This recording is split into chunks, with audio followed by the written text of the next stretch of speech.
émerveil, en gros, vous avez dû capter, fait la part belle aux mots de nos plumes enfantées. Genèse du logos qu'on appelle écriture, sans discours de Pangloss. J'en pose la quadrature. Par là se lance le slam. L'écrit est sa naissance. Avant que l'on déclame, qu'on crie, c'est son essence. Je suis pas maïoticien, pas accoucheur de langue. En simple praticien, j'en entrouve la gangue. Des siècles d'héritage, bâtis par les linguistes, je poursuis le partage. Vous offre quelques pistes. Tas de règles galères, vocabulaire pompeux. Je veux mes vocables à l'air, au secours, sauf qui peut. Si c'est votre réflexion, je vise votre liberté avant les transgressions. Les lois, faut les dompter. Fin de l'introduction, sujet numéro 1, assez d'indications, c'est bien l'alexandrin.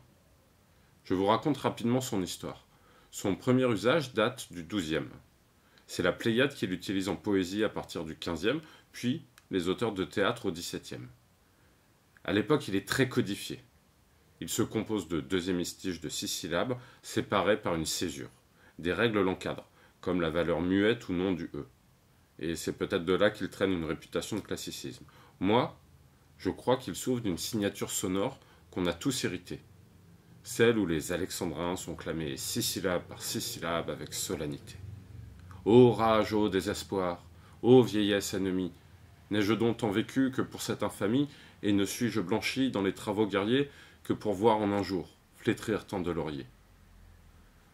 Effectivement, au bout d'un moment, ça commence à bien faire cette manière de dire les textes.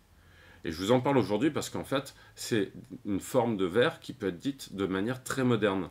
Les 12 syllabes de l'alexandrin proposent une infinité de motifs rythmiques.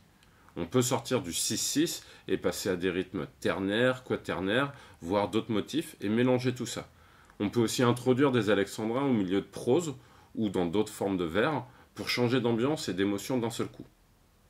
Et on dispose d'outils pour jouer dans le cadre de ces 12 syllabes. La diérèse, la synérèse et l'ellipse. La diérèse, c'est le fait de séparer en 2 syllabes un phonème habituellement prononcé en une seule. Révolution devient révolution. Avec la synérèse, c'est l'opposé. On réunit 2 syllabes habituellement distinctes en une seule. Une connerie devient une connerie. L'ellipse, c'est le fait de couper certains éléments des mots ou de la phrase sans en changer le sens. Souvent, on les voit marqués par des apostrophes. Il n'y en a pas devient il n'y en a pas. Les premières fois qu'on écrit en alexandrin, on compte ces syllabes. Mais essayez d'écouter la musique quand vous écrivez que vous voulez leur donner, vous finirez par ne plus compter les syllabes.